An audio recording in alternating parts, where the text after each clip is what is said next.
এক নবদম্পতি, রায়হান আর পলি। রায়হান একটা বেসরকারি ব্যাংকের জুনিয়র অফিসার। 8টা 5টা অফিস, কাগজে কলমে 8টা 5টা হলেও অফিস থেকে বেরোতে 6টা সোয়া 6টা বেজে যায়। বাসায় ফিরতে ফিরতে 7টা সোয়া 7টা। অফিস থেকে বেরিয়ে রায়হান সরাসরি বাসায় চলে আসে। নতুন বউকে একলা ঘরে ফেলে বাইরে সময় কাটাতে তার মোটেই ভালো লাগে না। যত দ্রুত সম্ভব বাসায় চলে আসে। রায়হান বাসায় ফিরে গোসল করতে ঢুকেছে। অনেকক্ষণ ধরে গোসল শেষে বাথরুম থেকে বাইরে বেরোলো। তোয়ালে দিয়ে মাথা মুছতে মুছতে তাদের বেডরুমের সঙ্গে লাগোয়া বারান্দায় এলো। ভেজা তোয়ালেটা বারান্দার তারে মেলে দিতে বারান্দায় এসে দেখে পলি বারান্দার গ্রিল ধরে অন্যমস্ক ভঙ্গিতে দাঁড়িয়ে বাইরে তাকিয়ে রয়েছে। পলির ঘন কালো চুলগুলো পিঠের উপর ছেড়ে দেওয়া। ঝিরঝিরে বাতাসে রেশমি চুলগুলো অল্প অল্প উড়ছে। পলিকে ওভাবে দাঁড়িয়ে থাকতে দেখে রায়হানের মনটা রোমান্টিক হয়ে উঠল। সে পা টিপে টিপে গিয়ে পিছন থেকে পলিকে জড়িয়ে ধরল। পলি চমকে উঠে বলল, এই কি হচ্ছে? রায়হান পলির গালে গাল ঘষতে ঘষতে গাঢ় স্বরে বলল, আমার সোনা বউটার কি মন খারাপ? পলি মাথা ঝাঁকিয়ে বলল, আরে তুমি কি করছো? রাস্তার লোকজন দেখবে যে। এমন সময় কলিং বেল বেজে উঠল। পলি বলল, যাও গিয়ে দেখো কে আবার এলো। রায়হান তোয়ালেটা কাঁধের দুপাশ থেকে গায়ের উপর ফেলে দরজা খুলতে গেল। দরজা খুলে কপাট মেলতেই সে যেন আকাশ থেকে পড়ল। কারণ দরজার সামনে যে দাঁড়ানো সে আর অন্য কেউ নয়, তার স্ত্রী পলি। এতক্ষণ যে তার সঙ্গেই বারান্দায় ছিল। রায়হান চোখ বড় বড় করে বুঝে আসা গলায় তোতলাতে তোতলাতে কোনো ক্রমে বলল, তো তুমি? পলি রায়হানের চেহারা দেখে অবাক হওয়া গলায় বলল, কি হয়েছে তোমার? এমন চমকে গেছো কেন? যেন ভূত দেখছো? রায়হান আগের মতো তোতলাতে তোতলাতে বলল, তুমি না এইমাত্র আমার সঙ্গে শোবার ঘরের বারান্দায় ছিলে, এখানে কি করে এলে? পলি বিরক্তি ভরা গলায় বলতে লাগলো, কি যে আবল তাবল বকছো? শোবার ঘরের বারান্দায় আমি আসবো কোত্থেকে? তুমি যখন বাথরুমে, আমি তো তখন মোড়ের দোকানটা থেকে নুডলস আর ডিম আনতে গিয়েছিলাম। তোমাকে চায়ের সঙ্গে দেবার মতো ঘরে কিছু ছিল না, তাই ভাবলাম মোড়ের দোকানটা থেকে কিছু একটা নিয়ে আসি, ততক্ষণে তোমার গোসল শেষ হোক। যাওয়ার সময় দরজার নবটা ভিতর থেকে লক করে যাই। রায়হান পলকহীন অবিশ্বাসী চোখে কিছুক্ষণ পলের দিকে তাকিয়ে রইল, যেন তার পলের কোনো কথাই বিশ্বাস হয়নি। এরপর আগের মতো বুঝে আসা গলায় বলল, তাহলে বারান্দায় কে? পলি রায়হানকে পাশ কাটিয়ে ভিতরে ঢুকতে ঢুকতে বলল, কই দেখি তোমার বারান্দায় কে? পলির পিছু পিছু রায়হানও তাদের শোবার ঘরের বারান্দায় চলে এলো। বারান্দায় কেউ নেই। বারান্দার তারে শুকাতে দেওয়া পলির এক সেট সালোয়ার কামিজ দেখা যাচ্ছে। রায়হান ভীষণ আশ্চর্য হওয়া গলায় বলল, বিশ্বাস করো, একটু আগে তুমি এখানেই ছিলে। পলি মৃদু হেসে বলল, তোমার মাথাটাই বোধহয় গেছে। আজ অফিসে কি খুব কাজের চাপ গেছে? রায়হান ধাঁধার মধ্যে পড়ে গেল। সত্যিই কি তার মাথাটা গেছে? সারাক্ষণই পলির কথা ভাবে বলে বারান্দার তারে শুকাতে দেওয়া পলির সালোয়ার কামিজ দেখেই কি সে পলিকে ভেবেছে? পলি বলল, ভেজা তোয়ালে গায়ে আর দাঁড়িয়ে না থেকে শুকনো পোশাক পরে বসার ঘরে এসো, তোমার জন্য চা আর নুডলস করে আনছি। রায়হান শুকনো পোশাক পরে চুল আঁচড়ে পরিপাটি হয়ে বসার ঘরে এসে বসলো। রিমোট টিপে টিভিটা অন করে দিল। চ্যানেল পাল্টে খবরের একটা চ্যানেল ধরল। আজও হরতালে ব্যাপক হানাহানি হয়েছে। যাত্রীবাহী বাসে পেট্রোল বোমা মেরেছে। 11 জন অগ্নিদগ্ধ হয়েছে। এদের মধ্যে 4 জন মারা গেছে। বাকি 7 জনের মধ্যেও 3 জনের অবস্থা আশঙ্কাজনক। সরকার এবং বিরোধী দল যে যার অবস্থানে অনড়। কোনো সংলাপ হওয়ার সম্ভাবনা নেই। খবর দেখতে দেখতে রায়হান একটা দীর্ঘশ্বাস ছাড়ল। দেশটা যে ধ্বংস হয়ে যাচ্ছে, দেশের অর্থনীতি যে ভেঙে পড়ছে, সাধারণ জনগণ কষ্ট পাচ্ছে, উঠছে মরছে, তা নিয়ে কোনো মাথা ব্যথাই নেই রাজনীতিবিদদের। তাদের চাই শুধু ক্ষমতা, ক্ষমতায় যাওয়া আর ক্ষমতা আঁকড়ে থাকা। এমন সময় পলি চা নিয়ে এলো। চায়ের সঙ্গে গরম ধোয়া ওঠা পেঁয়াজু আর বেগুনি। পলি ট্রে থেকে চায়ের কাপ আর পেঁয়াজু বেগুনির প্লেট নামিয়ে রায়হানের সামনে পরিবেশন করতে করতে বলল, গোসল করে বেরোতে তোমার তো সময় লাগলো, নাও তাড়াতাড়ি গরম গরম খেয়ে নাও। রায়হান বলল, তুমি না বললে আজ নুডলস করবে, এখন দেখি পেঁয়াজু আর বেগুনি করেছো। পলি অবাক হয়ে বলল, কখন আবার তোমাকে বললাম আজ নুডলস করব, এছাড়া ঘরে নুডলস তো নেইও। রায়হান বলল, একটু আগেই না তুমি মোড়ের দোকানটা থেকে নুডলস আর ডিম আনলে। পলি বলল, কি যে বলো, তুমি গোসলে ঢোকার পর থেকেই তো আমি রান্না করে বসে পেঁয়াজু আর বেগুনি ভাজছিলাম, লুডুস আনতে যাব কখন? রায়হান বিস্ময়ে বিমূঢ় হওয়া অস্ফুট গলায় বলল, তাহলে একটু আগে বাইরে থেকে ডিম আর নুডলস নিয়ে কে এলো? তার আগে শোবার ঘরের বারান্দায় বা কাকে দেখেছি? পলি বিরক্ত হওয়া গলায় বলল, তোমার কথার মাথা মুন্ডু কিছুই বুঝছি না। একবার বলছো আমি বাইরে থেকে এসেছি, আবার বলছো শোবার ঘরের বারান্দায় ছিলাম, কি যাতা উল্টাপাল্টা বকছো। রায়হান পলিকে শুরু থেকে সবটা শোনানোর পর চিন্তিত গলায় প্রশ্ন করল, তুমি নিশ্চিত তুমি বাইরে থেকে আসনি বা বারান্দায়ও ছিলে না? পলি গলায় জোর দিয়ে বলল, না, পুরো সময়টাই আমি রান্না করেছিলাম। পেঁয়াজু বেগুনি এসব অল্প আছে, একটু সময় নিয়ে ভাজলে বেশি স্বাদ হয়। রায়হান বসে যাওয়া গলায় বলল, তাহলে আমার সঙ্গে এসব কি হলো? আমি তোমার মতো কাদের দেখতে পেয়েছি, নাকি আমার মাথা খারাপ হয়ে যাচ্ছে? পলি বলল, তুমি বোধহয় আজ খুব ক্লান্ত, যা গরম পড়েছে বাবারে, সেজন্যই হয়তো উল্টাপাল্টা দেখছো। চাটা খেয়ে একটু রেস্ট নাও, সব ঠিক হয়ে যাবে। মাঝরাত। দুঃস্বপ্ন দেখে রায়হানের ঘুম ভেঙে গেল। স্বপ্নে রায়হান একটা খোলা মাঠের মধ্যে নিজেকে পেয়েছে। দিগন্ত ছোঁয়া বিশাল বিস্তৃত এক মাঠ। আকাশে কালো মেঘ জমেছে, চারদিক অন্ধকার হয়ে আসছে, দমকা হাওয়া বয়ে যাচ্ছে। একটু বাদেই রায়হান বুঝতে পারল খোলা মাঠটা জুড়ে শুধু সারি সারি কবর। যত দূর চোখ যায় শুধু কবর আর কবর। লক্ষ লক্ষ কবর যেন সেখানে। তার গা ছমছম করে ওঠে। দুরু দুরু বুকে সে সামনে এগোতে শুরু করে। মনের ভিতর তাগিদ অনুভব করে যত দ্রুত সম্ভব তাকে এ জায়গা থেকে চলে যেতে হবে, এখানে অশুভ কিছু আছে।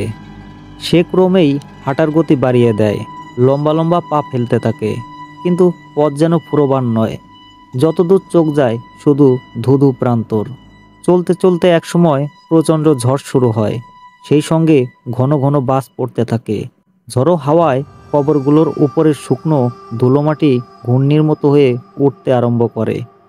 কয়েক মুহূর্তে সমস্ত জায়গাটা ঘন ধুলোর মেঘে ঢাকা পড়ে, যেন মরুভূমির বালু ঝড়।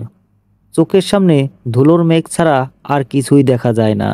রায়হান ধুলোর ঝাপটা থেকে চোখ মুখ রক্ষা করতে দুহাতে সমস্ত মুখ আগলে ধরে। ধীরে ধীরে ঝড়ের তীব্রতা কমে আসে, বড় বড় ফোঁটায় বৃষ্টি নামে। রায়হান মুখের উপর থেকে হাত ছড়িয়ে চোখ খুলে তাকায়। একই কাণ্ড, প্রত্যেকটা কবর খুলে গেছে। ঝড়ো হাওয়া প্রত্যেকটা কবরের উপরের মাটি উড়িয়ে নিয়েছে। এখন কবরের ভিতরে সাদা কাফনে মোড়ানো ধুলো মাখা লাশগুলো দেখা যাচ্ছে। বৃষ্টি লাশগুলোর গায়ের ধুলো ধুয়ে নিচ্ছে। কি আশ্চর্য, সাদা কাফনে পেঁচানো লাশগুলো এক এক করে সব উঠে বসছে, এরপর হামা দিয়ে কবর থেকে বেরিয়ে আসছে। লাশগুলো রায়হানকে লক্ষ্য করেই এগিয়ে আসছে। ভয়ে রায়হানের সমস্ত শরীর জমে গেল। সে এক পা দুপা করে পিছিয়ে যেতে থাকলো, কিন্তু তাতে কোনো লাভ হলো না। সামনে পিছনে চারিদিক দিয়ে লক্ষ লক্ষ লাশ তার দিকে এগিয়ে আসছে। হামাগুড়ি দিয়ে এগিয়ে আসা লাশগুলোর মুখ থেকে এক পর্যায়ে কাফনের কাপড় খুলে পড়ল। চেহারা দেখা গেল, সবগুলো লাশের একই চেহারা, পরিচিত চেহারা, তার স্ত্রী পলির চেহারা। রক্তশূন্য ফ্যাকাশে মুখ, শুকনো কালো ঠোঁট, রক্ত জমা লাল চোখ। ক্রমেই লাশগুলো চারদিক দিয়ে তাকে ঘিরে ধরল, আর একসঙ্গে সম্মিলিত স্বরে টেনে টেনে বলতে লাগলো, আমাদের তুমি ভয় পাচ্ছ কেন? আমরা তোমার স্ত্রী, আমরা তোমার স্ত্রী, আমি তোমার। এমন মুহূর্তে উত্তেজনায় হাঁপাতে হাঁপাতে রায়হানের ঘুম ভেঙে গেল। ঘুম ভেঙে বেশ কিছুক্ষণ গেল ধাতস্থ হতে। ঘরে লাল রঙের ডিম বাতি জ্বলছে। ডিম বাতির আলোতে তার পাশে ঘুমন্ত পলিকে দেখা যাচ্ছে। পলি তার থেকে অন্যদিকে মুখ করে বেঘরে ঘুমোচ্ছে। একবার ভাবলো পলিকে জাগিয়ে দুঃস্বপ্নের কথা বলবে, আবার ভাবলো না থাক, কি দরকার একটা ঘুমন্ত মানুষকে জাগিয়ে শুধু শুধু বিরক্ত করার। রায়হান বিছানা থেকে উঠে বসলো। খুব পিপাসা লেগেছে, গলাটা শুকিয়ে কাঠ হয়ে গেছে। খাবার ঘরে গিয়ে পানি খাবে। রায়হান বিছানা থেকে নেমে খাবার ঘরের দিকে যাবে, এমন সময় লাগোয়া বাথরুমে পানি পড়ার শব্দ শুনতে পেল, যেন বাথরুমে কেউ আছে। রায়হান খাবার ঘরের দিকে না গিয়ে বাথরুমের সামনে গেল। বাথরুমের দরজা ভিতর থেকে বন্ধ। এখন সে নিশ্চিত বাথরুমের ভিতর কেউ রয়েছে, কিন্তু কে সে? ঘরে মাত্র দুজন মানুষ, পলি আর সে। পলি বেঘরে ঘুমোচ্ছে, তাহলে বাথরুমে কে? চোর টোর এসে ঢুকলো নাকি? সে জেগে ওঠায় চোরটা হয়তো বাথরুমে লুকিয়েছে। রায়হান বাথরুমের দরজা ধাক্কাতে ধাক্কাতে বুঝে আসা ভীত গলার স্বর যতটা সম্ভব তুলে বলল, এই কে? কে বাথরুমে? দরজা খুলে গেল, দেখা গেল পলিকে। পলি স্বাভাবিক গলায় বলল, কি বাথরুমে যাবে? রায়হান বিস্ফারিত চোখে কিছুক্ষণ পলির দিকে তাকিয়ে থেকে ঝট করে মাথা ঘুরিয়ে পিছনে বিছানার দিকে তাকালো। বিছানায় ঘুমন্ত পলিকেও দেখা যাচ্ছে। বাথরুমের ভিতরে একটা পলি, বিছানায় ঘুমন্ত আরেকটা পলি। এটা কি করে সম্ভব?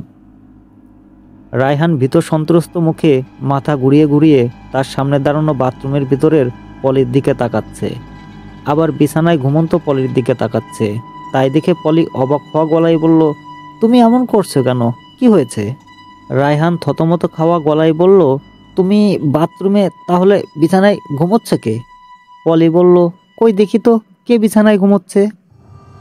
পলি বাথরুম থেকে বেরিয়ে এলো। বিছানায় কেউ নেই। পলি ভুরুকুসকে বিরক্ত গলায় বলল, কোথায়? কেউ তো বিছানায় নেই। তোমার যে আজকাল কি হয়েছে? রায়হান বলল, বিশ্বাস করো, তোমার মতো দেখতে কে যেন বিছানায় ছিল। পলি অসহিষ্ণু গলায় বলল, এখন তাহলে কোথায় গেল? রায়হান ক্লান্ত গলায় বলল, জানি না। পলি বলল, এসো তো এখানে ফ্যানের নিচে একটু বসো, মাথাটা ঠান্ডা করো। পলি আর রায়হান দুজন বিছানার উপর পাশাপাশি পা ঝুলিয়ে বসলো। পলি রায়হানের গায়ে হাত বোলাতে বোলাতে বলল, তোমার কি হয়েছে? খুলে বলো তো আমায়। অফিসে কোনো ঝামেলা চলছে? রায়হান শান্ত গলায় বলল, না। তাহলে?